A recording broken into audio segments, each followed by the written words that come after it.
Hi, I'm Anadi from SoundsOrange.com, and today I'm speaking from the heart with singer, musician and sound healer, Katie Rose. Welcome, Katie. Hi, Anadi. It's lovely to be here. Fantastic to have you here, actually. Brilliant. Thank you.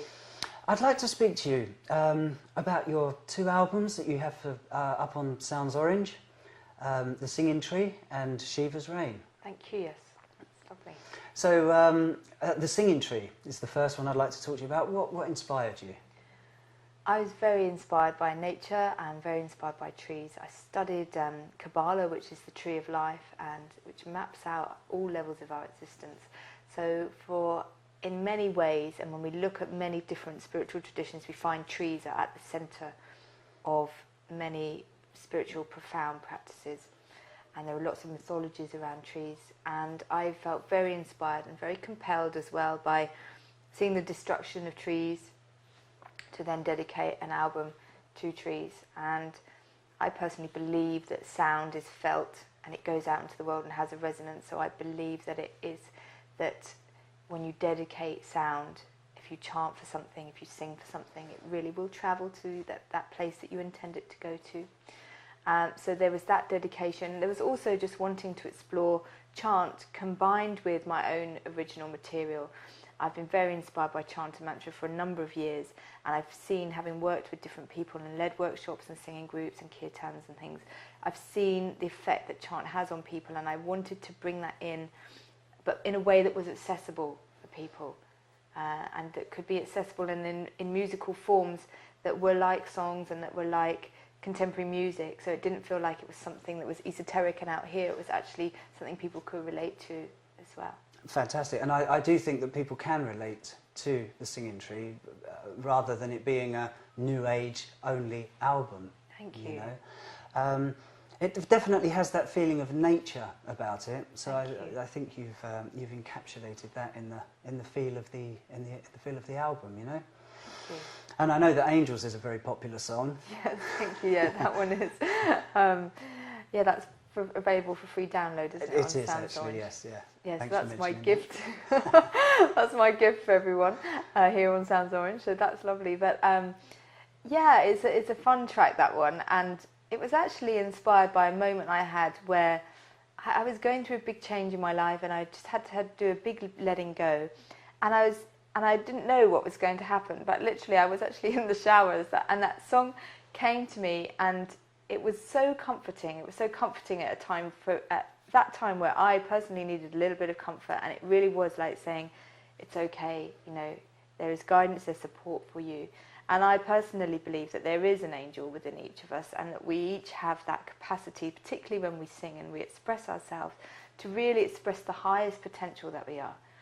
And whatever we believe about angels, I personally believe that the angelic realm is the highest potential that we can access as people. So we don't have to have religious belief about angels. We can really just be searching for, the angel inside me, the part of me that really wants to sing from the heart, the part of me that really wants to share my divine longings and be who I really know I can be. That's the angel of ourselves.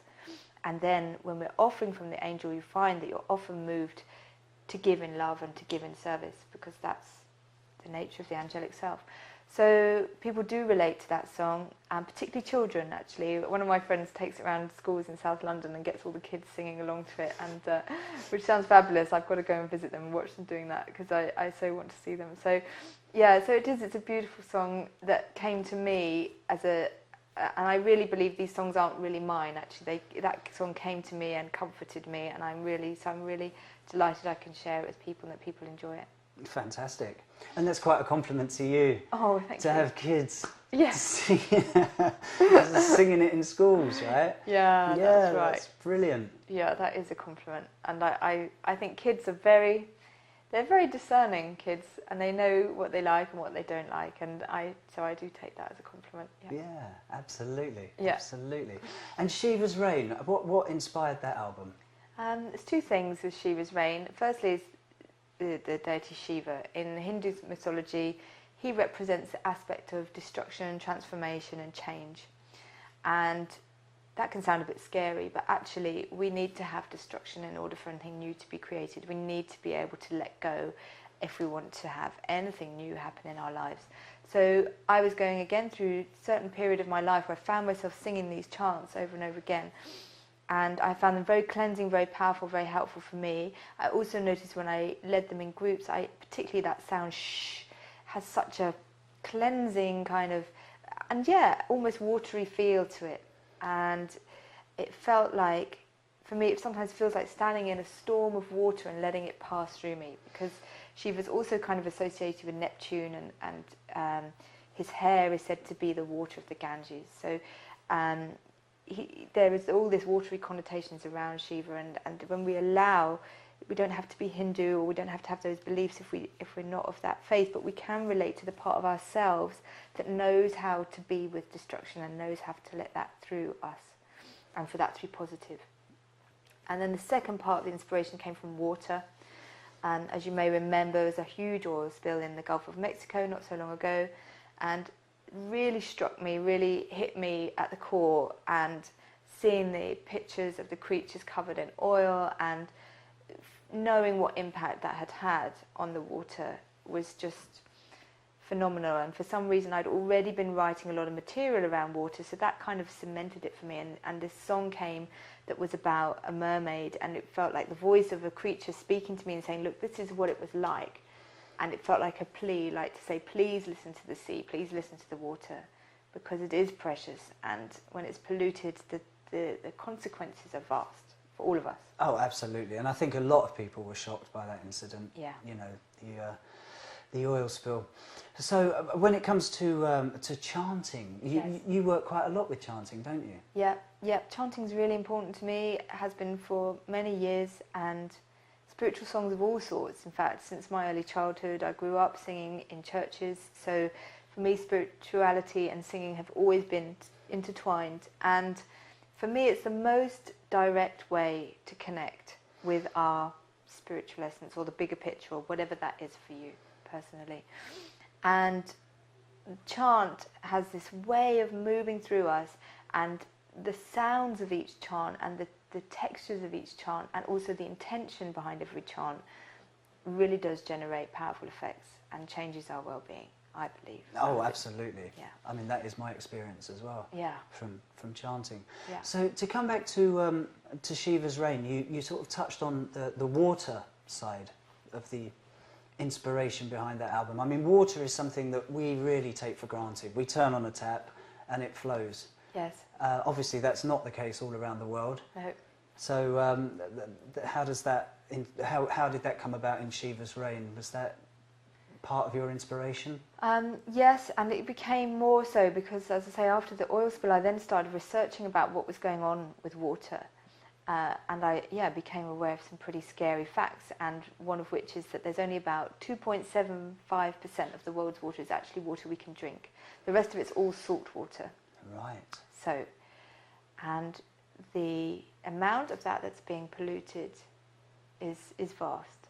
So it really is a very precious resource, and I believe in the West we're living without consciousness of that. I certainly wasn't aware that was with the figures, and I wasn't aware of just how much damage is being done on a daily basis, and the fact that one child is dying every second from water-related illness.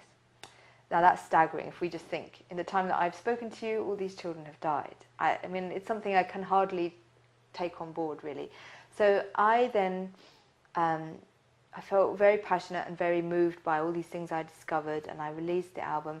And then I also went and sang with a wonderful organisation called Sing for Water, which was founded by Helen Chadwick, and she runs an event every year at the Thames Festival.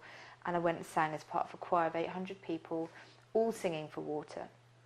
It was extraordinary. And as a result of that, I'm now going to work with WaterAid and with Helen and Sing for Water on an event called the Ocean of Song on March the 23rd this year. So that's all very exciting. And I personally believe that, yes, it's about singing to raise money and to raise funds for WaterAid, who do go and do amazing groundbreaking work with local communities to help them. But it's also about singing for the water itself, because it's been shown by some scientists that water changes its shape according to sound. And so when we're singing to water, even if you're singing in the shower, it's actually having an impact on the molecules of water. So even just speaking and mindfully and consciously around and about water and singing for water can have an effect, I believe. Absolutely. I mean, that is scientifically proven now, Yeah. isn't it? There have been various experiments and photographs taken of water with different energies sort of sung through them. That's right. Basically. Yeah, very interesting. It's very amazing. And there are stories of different sound healers who've gone and sung by lakes and rivers and made an impact on the pollution there and things like that. So I think we'll be seeing more of this, and I think water is in the consciousness, because unless we do something now, there's going to be an enormous issue. There are already wars about water. If you look at the Palestinian conflict, one of the factors involved in that is about the water source, and whoever gains control of that territory will be in control of the water source. So water is actually underneath a lot of conflicts as well, and the need for water, because we all got to have water to survive. Of course. Our bodies are 75% water, so it's huge. It's absolutely huge, and I think a lot of people are becoming aware of this, and I think the more people that are aware, then that's brilliant, because we can all get together and do things. Absolutely. Yeah. And all listen to Shiva's Rain. Yeah, thank you. Yeah, well, I hope that helps. My intention is that it helps and that it goes out there and just, helps awareness change. Because everything starts with awareness, I believe. And if we change our awareness, then everything else starts changing. So. Absolutely. Yeah. Absolutely. Yeah. And people can actually hear you and join in with your singing and chanting down at Inspiral Lounge in Camden, London, can't they? That's right, thank you. Yeah, I run an evening there that I've been running for 2.5 years called the Garden of Roses, and it features not just myself, but I invite lots of different artists. I'm passionate about supporting other artists and the sound healing community particularly, and artists who are seeking to really raise awareness with their work. So I invite artists to come along and play. It's every month. It's on a Tuesday, close to the full moon. And Inspiral is just a wonderful, wonderful venue. I have to really big it up, really, because it's brilliant. And they're doing something that's so nutritious and so innovative with food. And I believe when you're coming into an atmosphere where people have taken such care and such thought over the food and how it's prepared and how the intention in that food is very pure and very committed, and then that also follows on to all the music that happens there. They have not just my event, but many events and DJ events and open mic nights, different bands coming to perform. It's a really wonderful venue right in the middle of Camden, right by the canal, which I love because you're right by the water. So it's a beautiful venue, and I've had so many special experiences there. I just love it. So yeah, I do invite you all to come. Yeah, it's free, and it's really a community event to celebrate together. And it's usually a beautiful, warm, loving atmosphere. And it's all about being a rose, really opening to the rose that you are. That's beautiful. Yeah. Brilliant. And they're putting on a few events this year that you've been invited to, is that right? That's right. Inspire will run a stage of their own at the Glade Festival. Right. So they've invited me to come along this year and to provide some acoustic conscious kind of sound. So I'll be doing that in the middle of a rave, which will be brilliant. So it's going to be wonderful, because Glade is the top festival for electric music. And it started out in Glastonbury, and I remember it from years ago dancing at the stage there, and it now has its own festival of its own. So it's going to be a very special experience to be there. Yeah, I'm sure. Yeah. Absolutely. And rumour has it that you're working on a folk album. Is this true? Yes, that's right. I was brought up singing folk songs, and my parents love folk music, and then a couple of years ago I ended up living in the house of someone who was very also influenced by folk music, and I became involved in an amazing community called F-Roots. F-Roots is not just a magazine which goes out all over the world, it's actually a community of artists and musicians, and it includes not just folk music from this country but all over the world, and it really celebrates roots music, music that's still steeped and drawing on the traditions of cultures all over the world. So I found that very exciting, very inspiring, and it kind of took me back to my own roots and to these old songs that I remember being sung to me. And folk music is interesting because some of the stories are seriously grisly, you know, they're a bit like Grimm's fairy tales. They can be really grisly, but in a way I feel that is like social medicine. Those were the stories and the way that people told stories and sang stories to make sense of all the things that were happening to them. Because things do happen that are, you know, death happens, abuse happens, murder happens, all sorts of things happen, and we have to have a way of dealing with that. And songwriting and storytelling is one way that people deal with and come to terms with their experience and how they pass on the lessons. And so you often find these folk tales have a lesson, you know, or a redemption. It's one song that I've been working on for the album, which is actually about somebody who shoots his beloved by accident. And so that's just a tragedy. And you could think, okay, that's an old song from way back when. But actually, just recently I read about, there was a 2-year-old in the USA who shot his mother by accident because of the guns there, Right. playing with a gun. So, do you know what I mean? That is tragic. So these things happen today. So how do we deal with them? And that particular song called Molly Bourne ends with this amazing episode of forgiveness. And so really it's an amazingly spiritual song about how we deal with death, how we deal with accidental death, tragic death, and also it raises issues of guns, which for me is like, well, really the world would be better off without them. I agree. Really, yeah. So I really wish everyone would just get together and have a big pile of guns and just melt them all down and make them into sort of metal sculptures or something. Absolutely, which, yeah. Or something useful. Yeah, one of my friends has been has talked about these kind of projects. So you know, this is what needs to happen for our world to survive. You know, do we really need these things? And these kind of songs are flagging that up. They're saying, do these things, for me anyway, that's one of the messages of that song. Is guns, you know, why? Why? That's a good question. And like you so rightly say, with the storytelling, imparting information that people have learned from past events. That's right. Which is very important. We don't want to keep on making the same mistakes, right? Absolutely. Yeah. And there's much talk at this time, that we're in 2012, there's lots of different talk about what that means, but there is a sense that we have the potential, we have the capacity to evolve, it doesn't matter what time in history we're at, we've always got those opportunities to reach beyond and go beyond what history has taught us, to be mindful of the lessons, but to go beyond them. And I really feel that that's part of what music offers us, especially when it's music that comes from traditions or roots. It can help us make sense of the past and help us move on and create something new with it.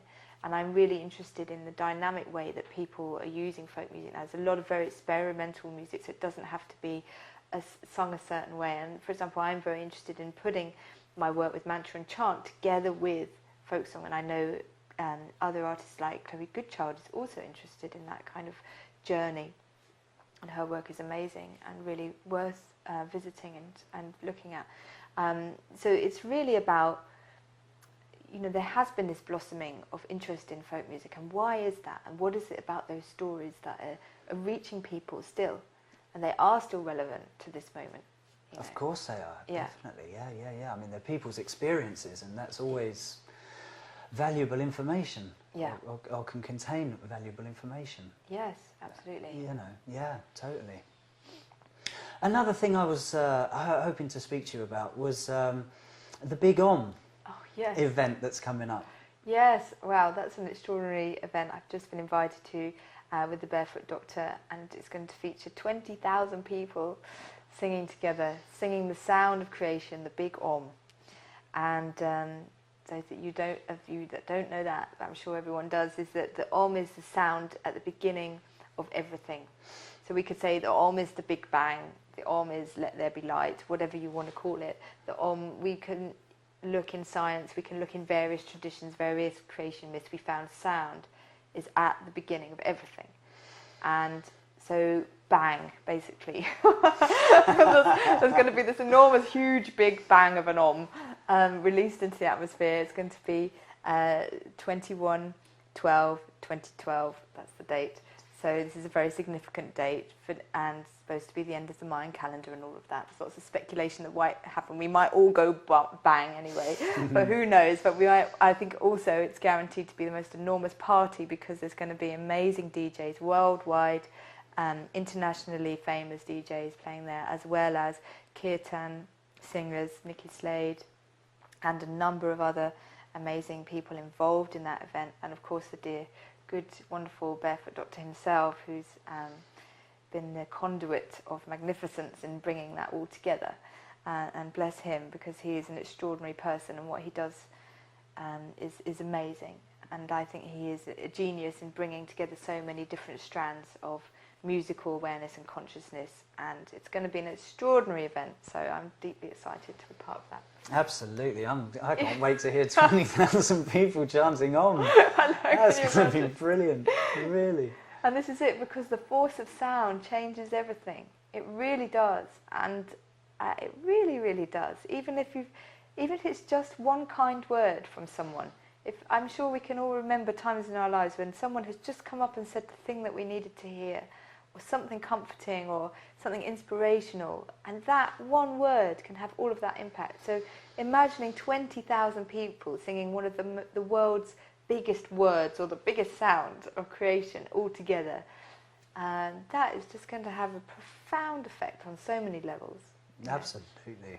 I might explode personally, but I might go explode bang. as well. Yeah. Yeah, we might all just explode with happiness. But yeah, what a way to go! yeah, it's fantastic. Popping with happiness. Yeah, That's great. yeah. Well, that's ultimately, I believe, that's our core. You know, our core is joy, and our core is happiness. Our core is love, and sound for me helps me remember that. It gets back in touch with my innocence, my innocence, my innocence. You know, because it's at the core of our being, and all of our cells are vibrating all the time. That's how they can use ultrasound to heal kidney stones and things like that, because we're made of sound, we're vibrating. So any sound that we introduce into our atmosphere has a massive effect on us. And when we're talking about being water, literally, sound and water, again, these are just the core aspects of our being. So it's just profound what can happen when we work with sound, really. For sure. And talking of sound, Oh yes, I noticed you brought a few instruments along with you. yes, I did. Let me just get them. I thought we could demonstrate the power of chant a little bit. Perhaps you'd like to have a shaker. Oh, I'd love it. Thank you. I have to give Anadi a plug and say that you're an amazing musician yourself. Oh, thank you very much. Highly experienced. That's great. Albeit out of practice these days. Well, I don't know, you chant pretty well. I've seen you chanting. It's brilliant. Great. So let's sing a little bit together. I think we'll sing a chant that's for water, since we've mentioned that. And this is an old pagan chant. I learned a lot of pagan chants when I was running around festivals in the summers in Britain. And I met this guy called Oak, who I always credit because he taught me so many wonderful songs. And he used to walk around the festivals wearing mainly a loincloth and feathers and not a lot else.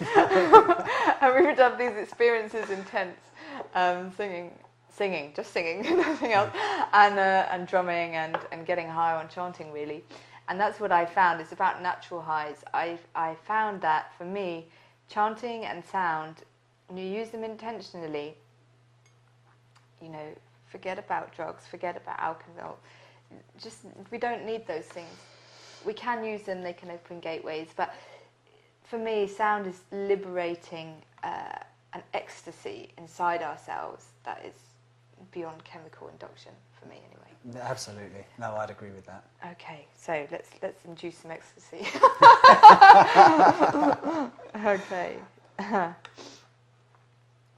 Just check I've got this in the right tuning, otherwise. Great. Good. So I'll just ding this bell.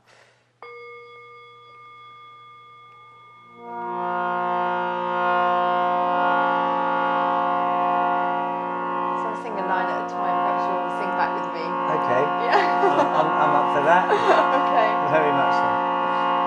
Born of water, born of water.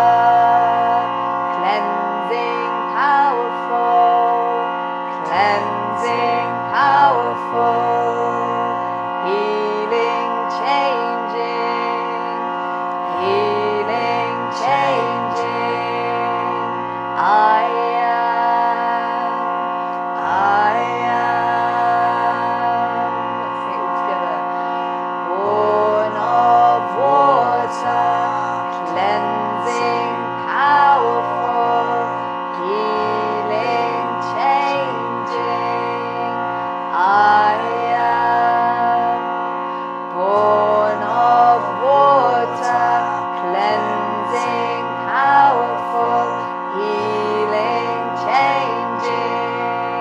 I am born of water, cleansing, powerful, healing, changing. I am born of water, cleansing, powerful, healing, changing. I am born of water, cleansing, powerful, healing, changing. I am born of water, cleansing, powerful, healing, changing. I am born of water, cleansing, powerful, healing, changing. I am born of water, cleansing, powerful, healing, changing. I am born of water,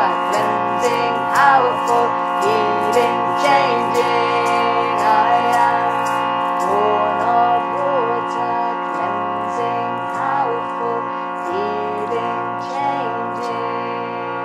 I am.